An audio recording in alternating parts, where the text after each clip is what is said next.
저와 여러분이 하나님 앞에 험 없는 자가 되어야 된다. 험이 있으면 안 됩니다.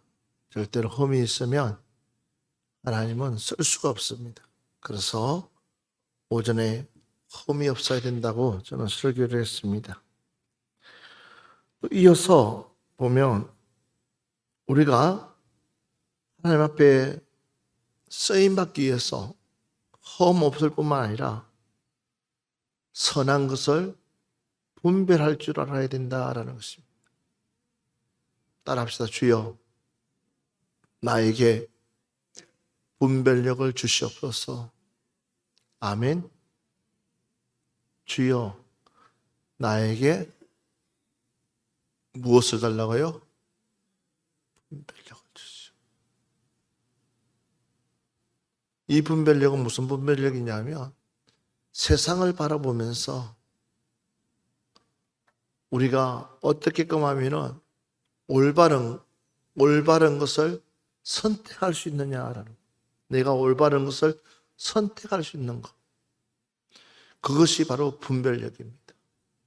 그런데 우리는 무엇을 선택해야 되냐면 선한 것. 할렐루야.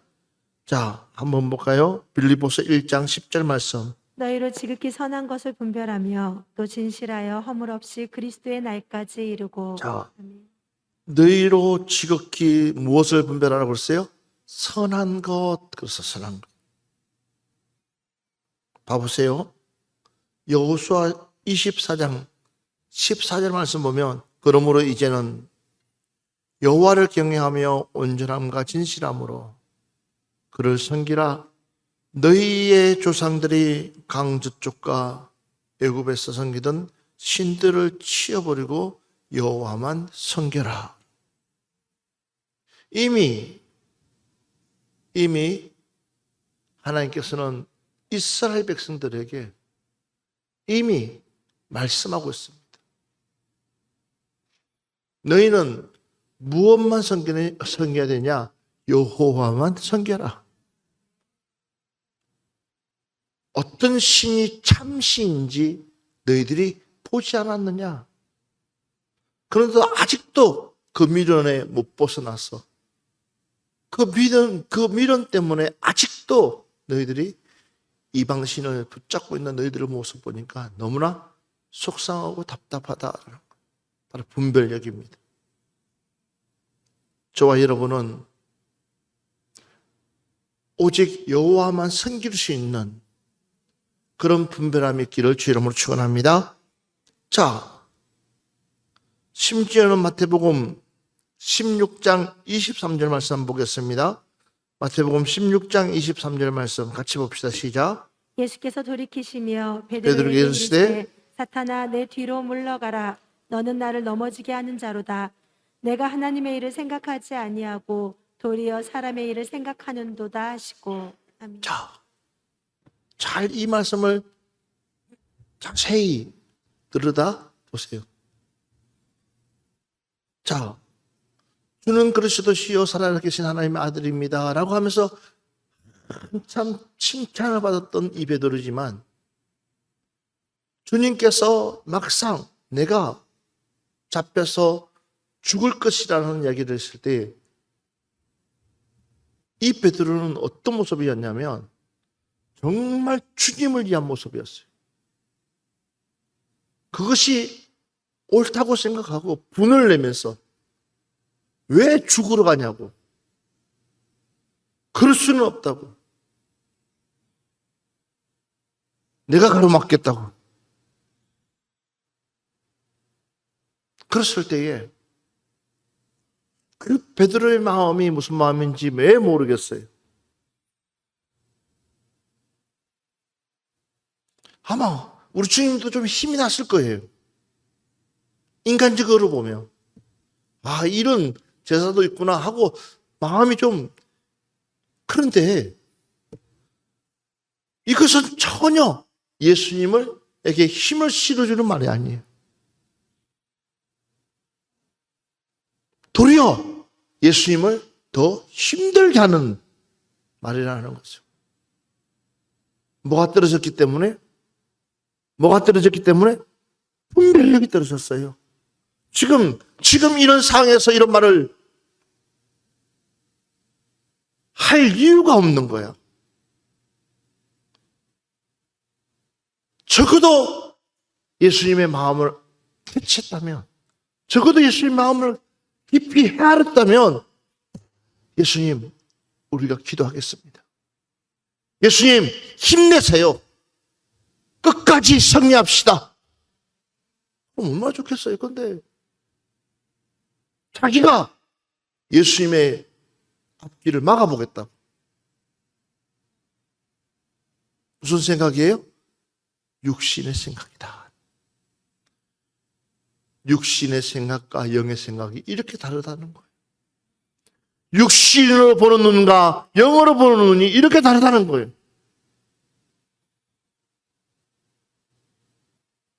도무지 이해될 수가 없는 사건들이 얼마나 많습니까? 우리가 보기에는 도저히 이해가 안 되는 거예요. 우리가 보기에는, 그러나 영으로 보면은 이해가 돼요. 그럴 수밖에 없겠구나 싶어. 그런 선택들. 우리는 어떤 것을 선택할 것이냐? 우리는 영적인 것에 목숨 걸어야 됩니다.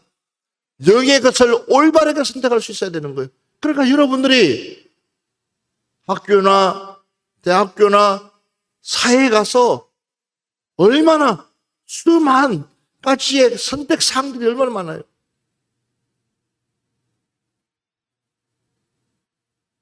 그 하나하나 선택할 때에 우리는 육신의 눈, 선배와 후배, 후배와 선배의 관계, 직장 상사의 관계, 이런 것 전부 다 따지다 보면은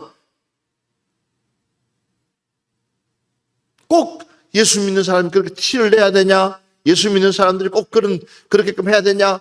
막 그런 비방적인 이야기들 얼마나 많아요. 그런데도 우리는 거기에 굴하지 않고 오로지 말씀대로 하나님의 말씀에 의해서 우리는 선택하면 되는 거예요. 그러니까는 사단아, 뒤로 물러가라. 너는 나를 넘어지게 하는 자로다 그랬어. 사단아, 뒤로 넘어가라. 너는 나를 넘어진다. 생각을 해봐요. 옆 사람 보면서 물어보세요. 당신은 나를 어떻게 하는 존재입니까? 라고 물어보세요. 넘어지게 하는 존재입니까? 그러니까 넘어지게 하는 존재 같으면 여러분들 큰 소리로 이야기했어요. 눈을 똑바로 보고 사단아 물러가라. 사단아 물러가라. 아니면 당신이 나에게 도움이 된다 그러면 손을 꼭 잡고 당신 때문에 나는 힘을 얻습니다. 당신 때문에 나는 행복합니다. 당신 때문에 나는 너무나 감사합니다. 할렐루야. 봐보세요. 내가 하나님의 일을 생각하지 아니하고 도리어 사람의 일을 생각하는도다 그랬어요. 내가 하나님의 일, 내가 십자가에 못 박혔는 것이 하나님의 일인데 너는 내가 살아서 세상 사람들을 다스리라는. 그러니까 너는 하나님의 일보다 세상의 일에 마음이 더 뺏기고 있다는 거예요. 우리는 하나님의 일에 마음 뺏기시기를 주의 이름으로 축원합니다. 그래서 우리의 믿음이 떨어지면 우리 신앙이 떨어지면 무슨 일에 분주합니까? 세상의 일에 분주해요. 믿음 있는 사람들은 무슨 일에 분주합니까? 교회 일에 분주해요. 그러나 믿음 떨어지는 사람들은요, 세상의 일에 분주해요. 그래서 우리 믿음 떨어지지 않도록, 우리 신앙 떨어지지 않도록, 할렐루야, 우리는 그렇게끔 신앙생활 해야 될 줄 믿습니다. 그래서 기도가 얼마나 중요한지 몰라요. 봐보십시오. 얼마나 그게 중요하면 마태복음 18장 6절과 7절 말씀 한번 봅시다. 누구든지 나를 믿는 이 작은 자 중 하나를 실족하게 하면 차라리 연자 맷돌이 그 목에 달려서 깊은 바다에 빠뜨려지는 것이 나으니라. 실족하게 하는 일들이 있음으로 말미암아 세상에 화가 있도다. 실족하게 하는 일이 없을 수는 없으나 실족하게 하는 그 사람에게는 화가 있도다. 아멘. 오직 하면 예수님께서 베드로를 향해서 사단아 물러가라고 그랬을까요? 오직 하면 베드로를 향해서 사단아 물러가라고 그랬을까요? 바보세요. 누구든지 나를 믿는 이 작은 자 중에 하나를 실족하면 차라리 뭐 하는 게 낫다고요? 연자 맷돌이 그 목에 달려서 깊은 바다에 빠뜨리는 것이 낫다라는 거예요. 여러분들은 연자 맷돌이 뭔지 모를 거예요. 시골에 가면은 민속촌 같은 데 가보면 소가 맷돌 돌리듯이 돌리는 그 큰, 그러니까 소가 멍에를 메고 돌리는 거예요. 방앗간. 무게만 하면 더 많으면 그 무게 메고 들어가면 영원히 나올 수가 없는 것이죠. 그러니까 우리는 한 영혼이라도 실족해서는 안 됩니다. 그래서 한 영혼이 얼마나 중요한지 모릅니다.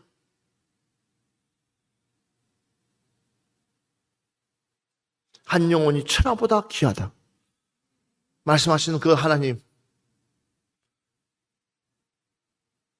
우리는 복음을 전해야 될 책임이 있습니다. 복음을 나눠야 될 책임이 있습니다.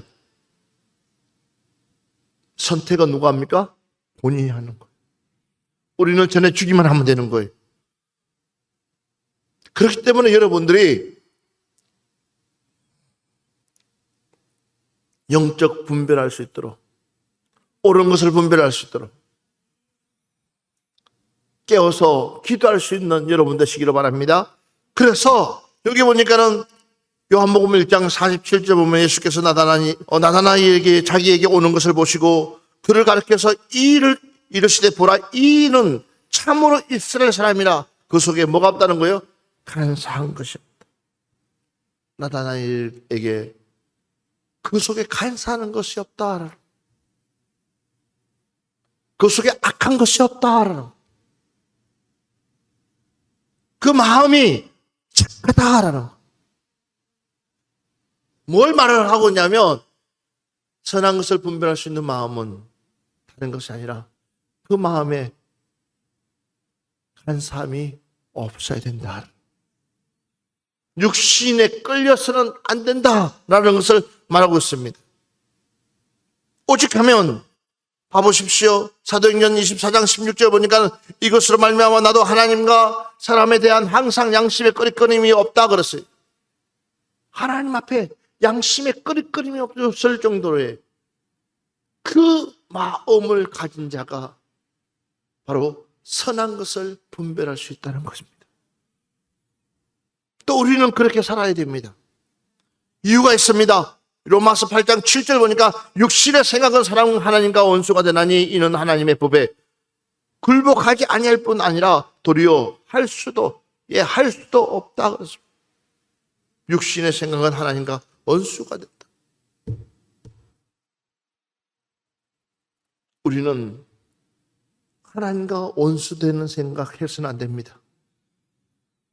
믿으시면 아멘 합시다.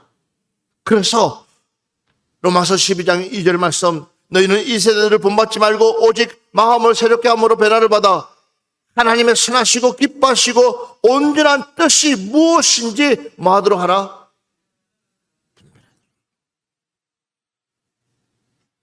그래서 우리에게 뭐하지 마라? 이 세대를 본받지 말라. 이 세대를 본받지 마.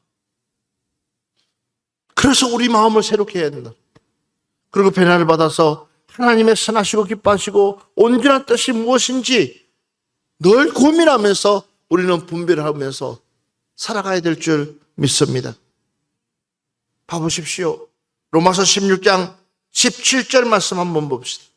형제들아 내가 너희를 권하노니 너희가 배운 교훈을 거슬러 분쟁을 일으키거나 거치게 하는 자들을 살피고 그들에게서 떠나라.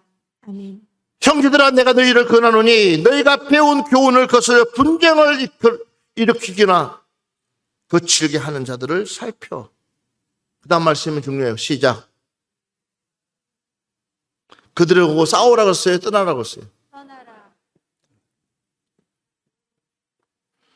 봐보세요.